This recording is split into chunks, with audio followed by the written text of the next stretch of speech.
Good morning, everyone, and welcome to Stanbic Bank's 14th Anakazi Banking online conversation. We are so excited to have been with you over the past 14 weeks, bringing to you thought leadership, thought-provoking, motivational, and educational discussions. And today is a day just like the others that we've had. And with us today is the beautiful Mrs. Rose Chola-Sibisi. Rose, as most of you will know, because I believe she's a household name. So Rose has been in the corporate world for more than 25 years. She's the newly appointed CEO for CBC TV that airs on DSTV, GoTV, Topstar, and across the country. Rose has worked in both Zambia and South Africa in the corporate world, and she is the founder of StyleWithRoseS, which is a consultancy dealing with media, events, and corporates. So we are honored to have Rose on the show. But before Rose comes on, allow me to introduce myself. My name is Chanda Chime-Katongo. I look after public relations, communications, and women's banking for Stanbic. And we're so excited that you could join us today. So, Miss Rose, welcome.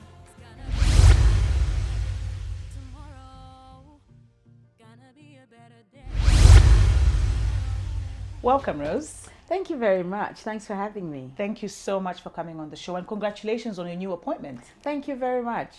So we are beginnings. so, yes, absolutely, new Yeah. beginnings. We are so excited to hear from you this morning, and so honored that you could join us. And I think my first question to you, because we're going to go straight into it, is how are you juggling the corporate leadership role that you have just undertaken, as well as being the entrepreneur that you've been all these years? I think for me, what seems to be working seamlessly, Chanda, is that it's actually a fusion. Because when you think of StyleWithRoseS as starting off as an entrepreneur, leaving corporate, which I thought I was done with, but here I am again. But a different kind of corporate in the sense that StyleWithRoseS is a media, corporate communications, and events management platform that focuses on ensuring that we come up with creative solutions for youth and women entrepreneurs.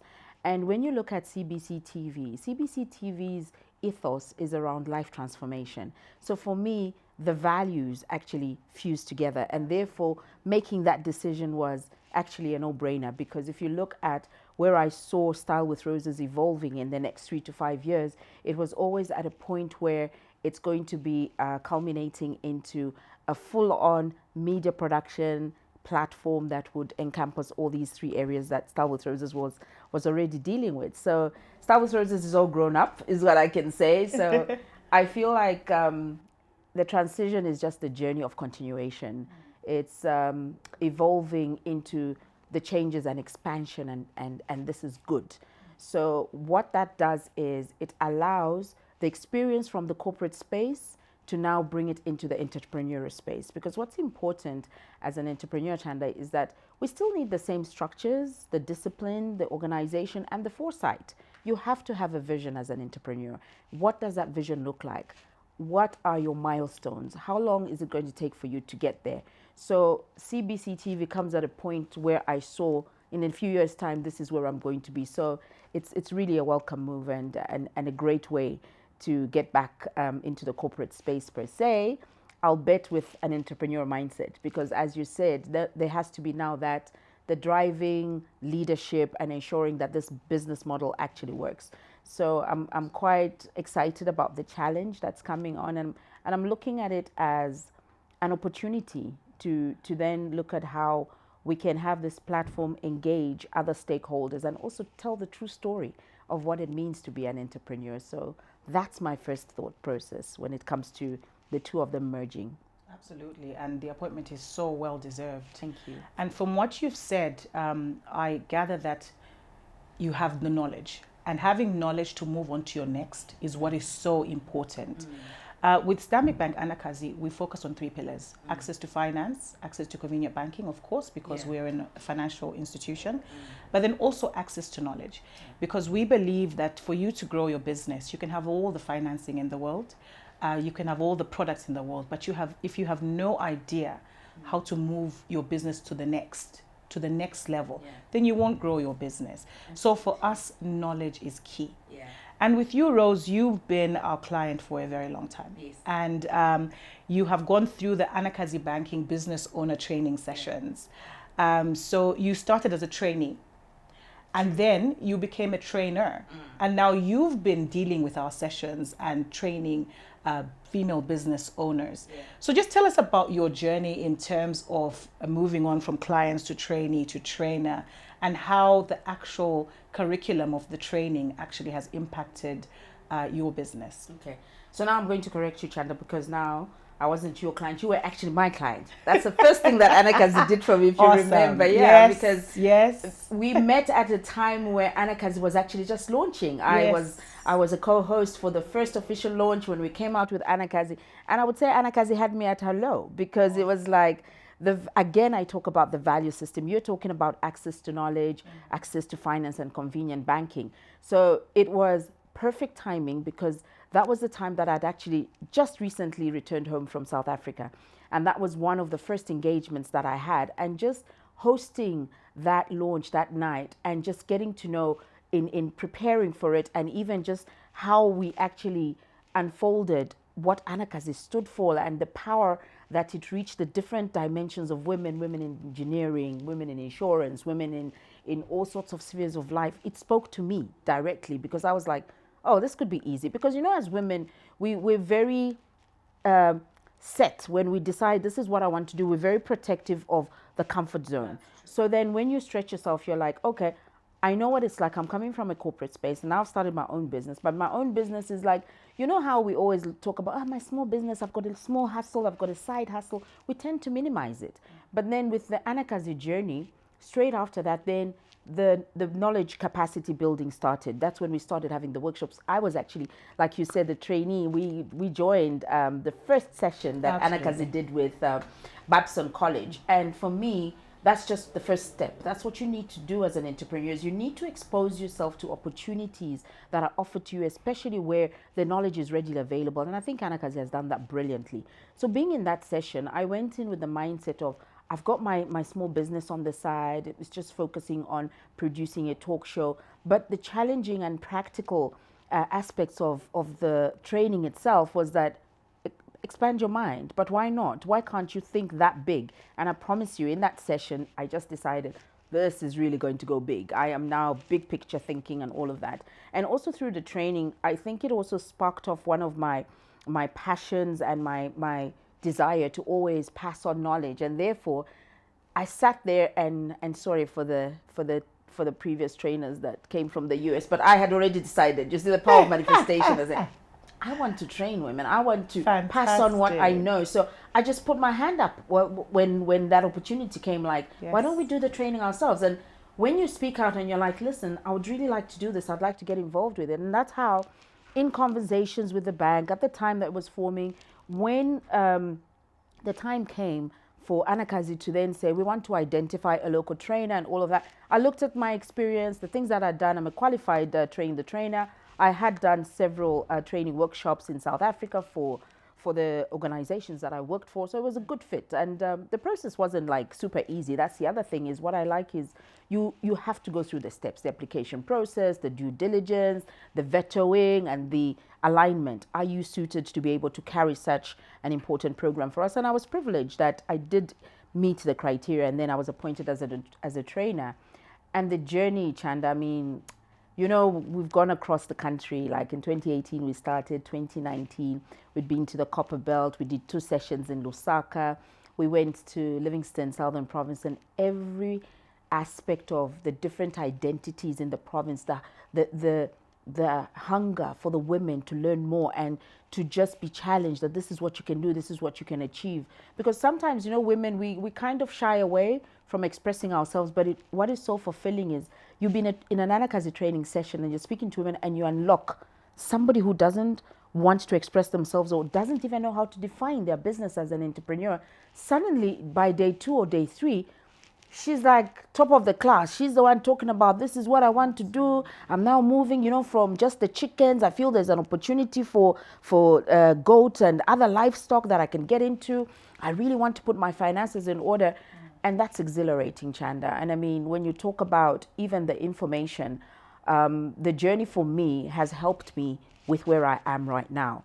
Because one of the key things that have been a phobia of mine, okay, now don't tell anyone, but listen, now everybody no one's will going to know. But maths was never ever my favorite topic. And I think for entrepreneurship, one of the things that is key is that you really need to understand the financials, your income statement. What is that? Profit and loss. What does it mean for you? Can you even put your own accounts together as a female entrepreneur? And I think you're better at just highlighting how Anakazi does that very well, because we've got a whole section that is a financial equipment and the knowledge and being able to do a due diligence for yourself. So Anakazi does that very well in terms of access to knowledge. And I feel that they've played a huge part in allowing me to transition in the journey from a trainee to a trainer, and then also the client. And then of course, even with the client, that's, you know, the individual attention that you get when you have an account. I've got my accounts going on here, and also just the one-stop shop. So it's so much easier to build that relationship.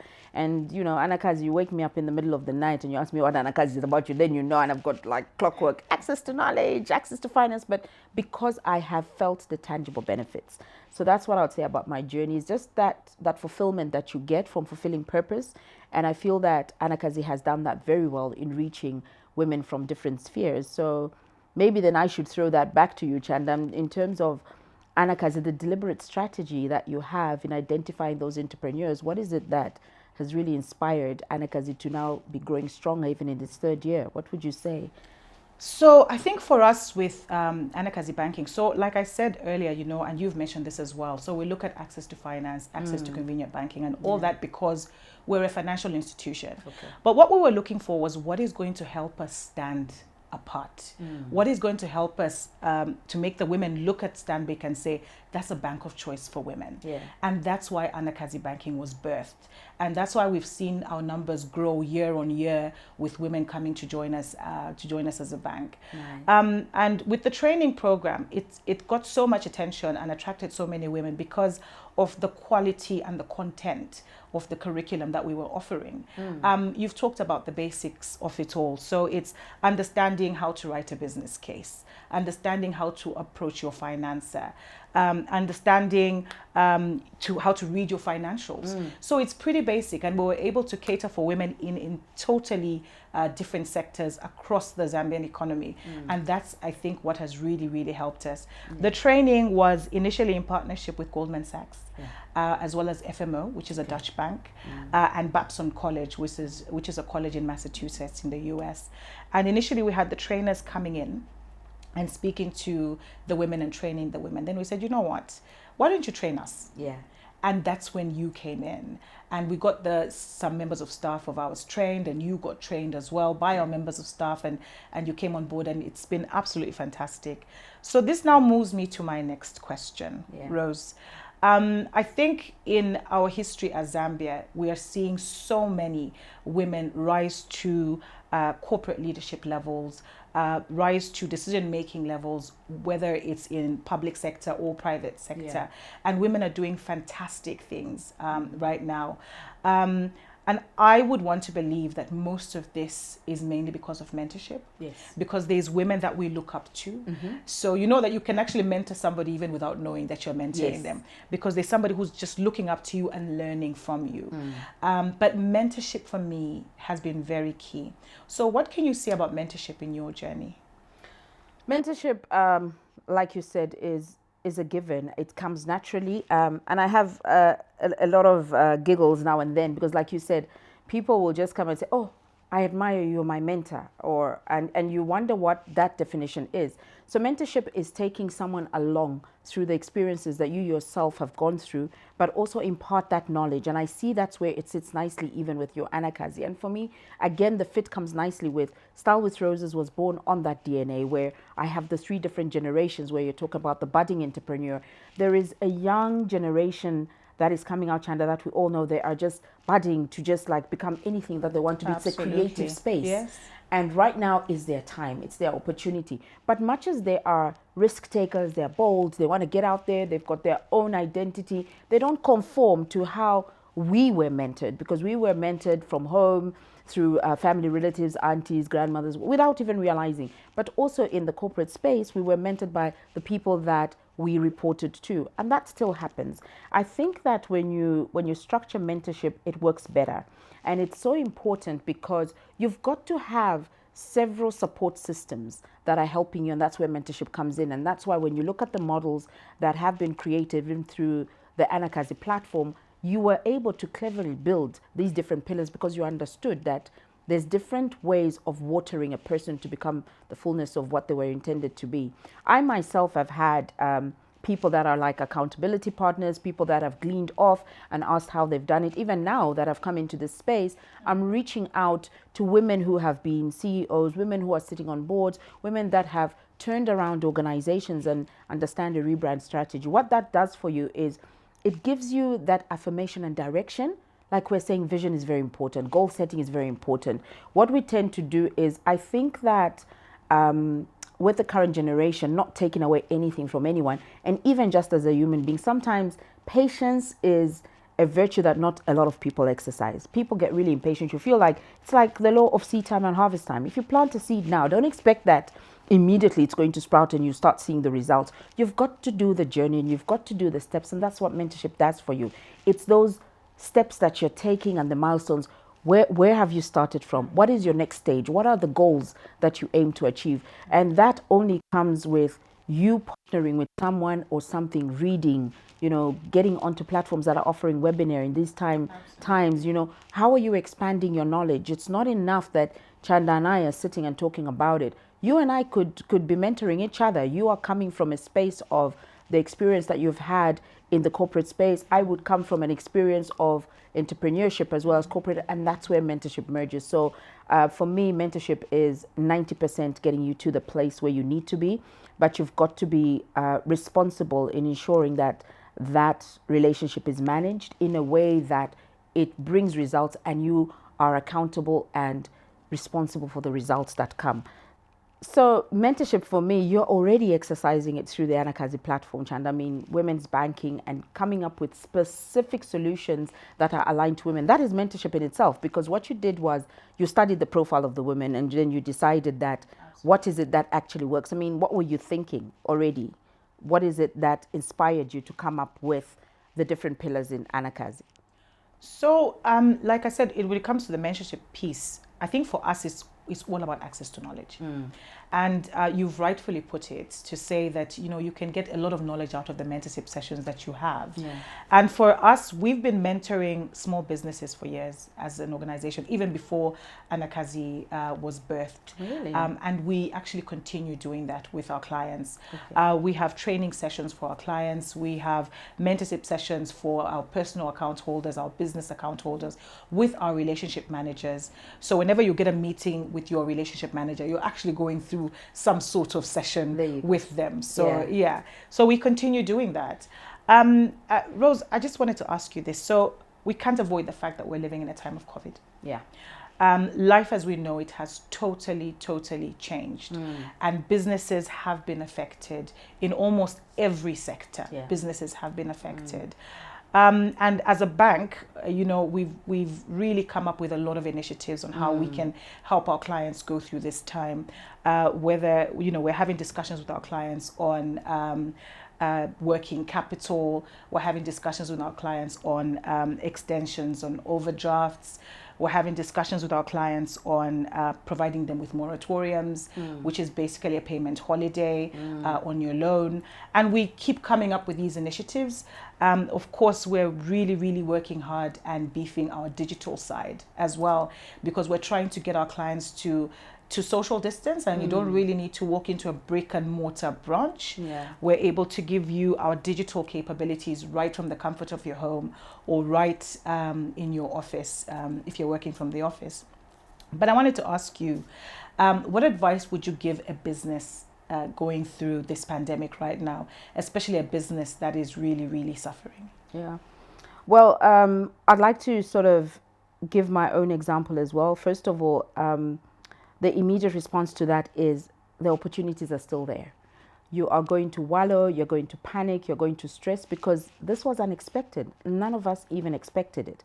And I will just give you perspective from what I went through. So as an entrepreneur, I mean, this was going to be a great year, Chanda. Okay, now it's even a greater year, right? Absolutely. It was a big year where I had my plans all worked out. Like in the first quarter, this is what's going to happen. I had a whole plan right up until 6 months. And when you talked about what it is that I do as an entrepreneur, you attributed to the service provision. So a large part of the business that I did within StyleWithRoseS was events management, which requires you to be socially available, which requires you to be amongst people. So it was the hosting of the events, whether I'm hosting as an event as a program director, as an MC, as a moderator, or the unique events that I put together once a year that brought women together and acted as a platform for women empowerment. So all of that was already mapped up. Remember, I actually even spoke to Anakazi. We were going to do a partnership together, like in the first quarter, we were going to have an event together. So what that meant is immediately that hit,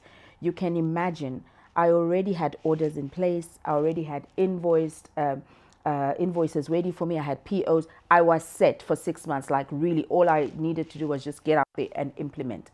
When COVID hit, everything shut down. Look, frankly, emotionally, it will get you. You will panic.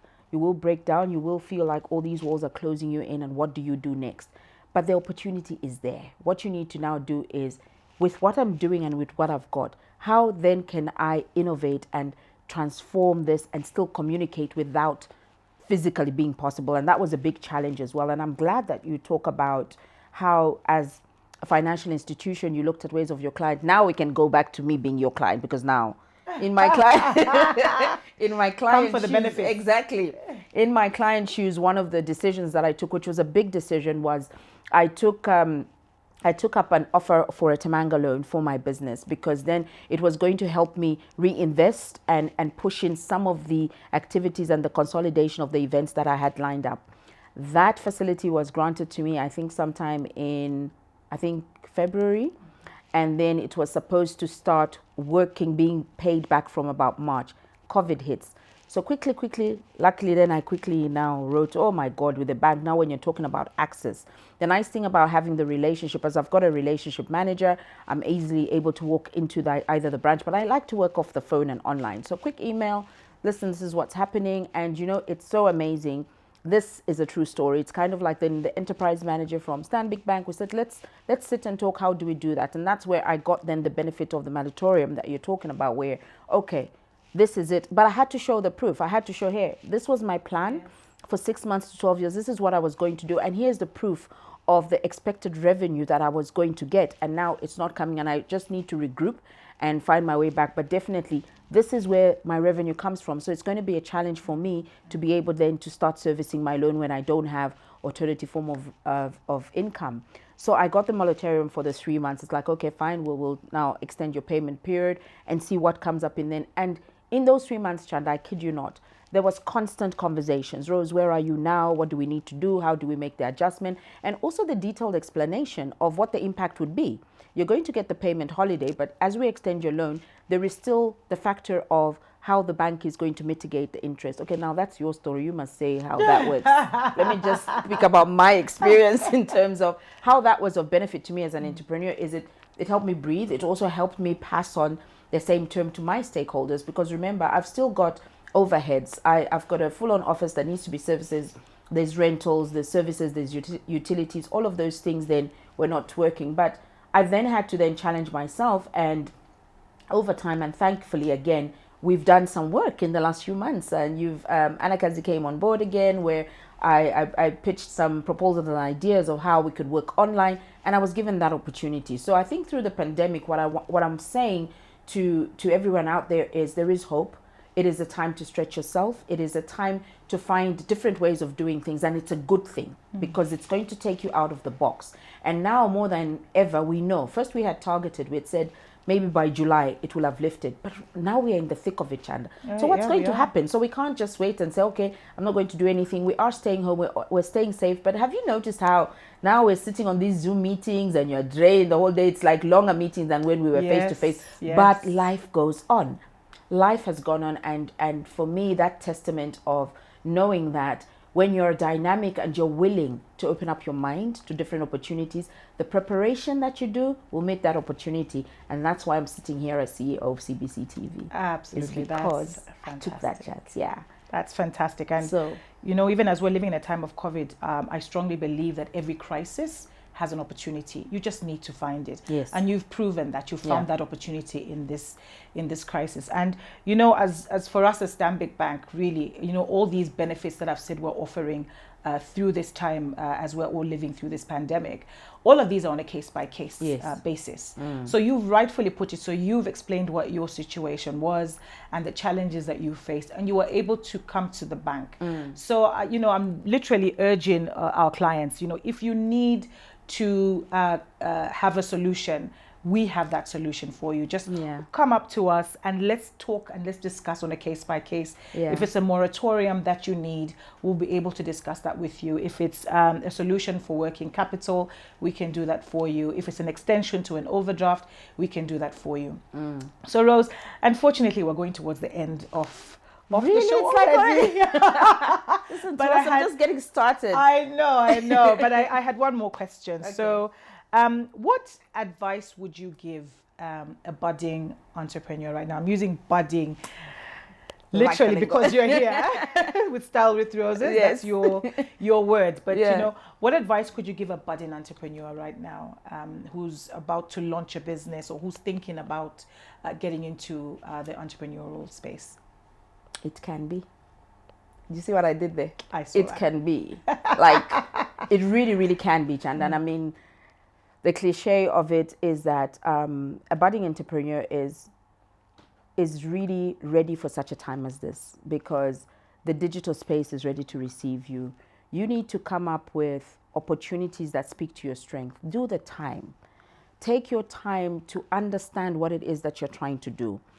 I would like to encourage the budding entrepreneur to understand that what works for Chanda might not necessarily work for Rose. What are your strengths and how are you speaking to those strengths in order to build something? I have an amazing young lady that I work with, and we've had a relationship. Like, she's a makeup artist. And you'd imagine through the pandemic, she's been doing makeup. Through the pandemic, she's launched a skincare range. Now already, can you see that you don't have to move away from your core being of what your gift, your passion, and your abilities are? What are your abilities? If you don't have enough experience, look for opportunities for that experience, and the information is there. As you talk about, access to knowledge and access to information. Right now, the market is flooded, the digital space is flooded. There's so many incubating hubs that are dealing with just the budding entrepreneur. Even here at Anakazi, when we put a call out, as now I'm speaking as a trainer, because that's where we now speak to the budding entrepreneurs as well as the established woman. As a budding entrepreneur, when there's a call out for, there is a training session coming up, there's a webinar, Anakazi Banking in partnership with, let's say, StyleWithRoseS, are hosting tips on how to structure your business or tips on how to overcome stress when you're running your business. Sit down and apply for those. How far are you willing to go? Be used to getting uncomfortable. I think what happens to the budding entrepreneur sometimes is we look at a Rose or a Chanda or somebody else that we feel have made a success of their journey, but we don't understand that there are thorns around it. There are many times where I've had to walk to events that I was hosting. There are many times where I don't even have airtime to make that phone call, but I have to make a plan and figure out how am I going to get to where I'm going. You have to have integrity. The long-term relationship that I enjoy right now with Anakazi and with Stanbic Bank, we're going back 3 years, Chanda, now, but you know why? It's consistency, it's integrity, it's like seeing through on your obligations. When you are entrusted with a responsibility to work with a client, be sure that you bring your A game, do your research, understand your subject, bring the best version of you. Don't forget the role that you're playing, because sometimes we forget, and especially when you're in the services industry. If I come now, I have to know what hat I'm wearing. If I come, you're my client and you've given me work to do, I will forget about the part that you are now my client as well. Now I'm one of the flock. No, professionalism is non-negotiable. Professionalism and structuring of the business is very important, because the budding entrepreneur right now is threatened with having a business that is flourishing on social media pages, but very thin on the ground.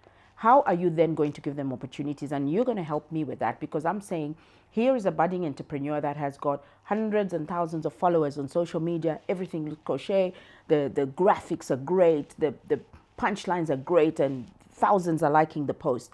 Then you're like, here is someone. Let's give them an opportunity. What happens in that case, Chanda? So you pull out this budding entrepreneur and you want to support their business. What is it that you require from them, and why wouldn't you take them on? Say you've got some work that they need to do. What is it that would make them come short? I think for us, it's all about professionalism. Like any other organization, if you take on a contractor, a vendor, or a supplier, what you're looking for is professionalism.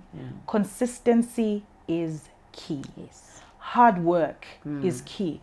Show us that you're able to deliver. Show us that you're able to work hard. Put in the extra hours. Deliver on time.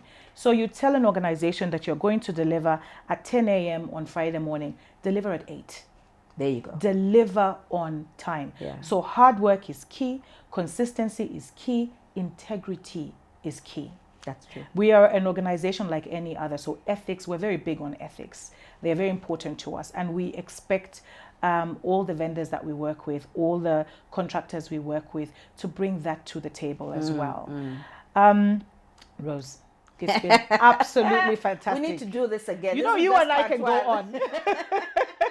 You and I can absolutely go on. But thank you so much for coming on the show. Thank you for your insights. I can guarantee you that people have learned from you today. I learn from you all the time when we speak, by the way. So it's been absolutely fantastic. Any last words before we close? Thank you so much for having me. As you know, Stanbic and Anakazi have been my family for a very long time, and this is not to say that I don't have relationships with other institutions. We do, because that's what we do as service providers.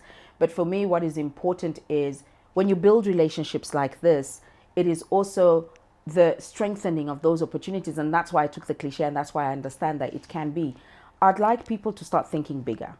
Today, we're talking about an institution like Stanbic Bank. We're talking about a whole movement, empowerment movement, product that is specific for women like Anakazi Banking. As entrepreneurs, there's no reason why we can't be part of building that huge structure, why we can't be part of ensuring that this becomes stronger and brings more people on board. But it's finding the collaboration opportunities. It's fulfilling the commitment that you make. And there's no better time as this than women to be in leadership. So absolutely. I absolutely have a bias for that, and I'm going to be very unapologetic about that. But more and more you're seeing women starting to emerge, and that's the confidence levels, the leadership abilities, and also the opportunities that even the men that we work with are allowing to be more inclusive. So it can only get bigger and better. So please make sure that you support CBC Television. Start watching the channel. We've got great things in store. So those are some of my closing remarks. And thank you so much again. And I just wish that everybody continues to stay safe, stay home, and let's keep building, because it can be. Absolutely. Thank you so much, Rose. You're welcome. It was an honor hosting you. Thank you. Thank you. Bye-bye. Ladies and gentlemen, thank you so much for joining us. It was lovely having Miss Chola-Sibisi on the show. And I just wanted to say that as Stanbic Bank, we believe that there's a world of possibilities, and that we believe that if you have a dream, you can make it a reality when you nurture it and you put it into action. Talk to us. Tell us what your dream is, and we will help you make it a reality, because we know that it can be. Thank you.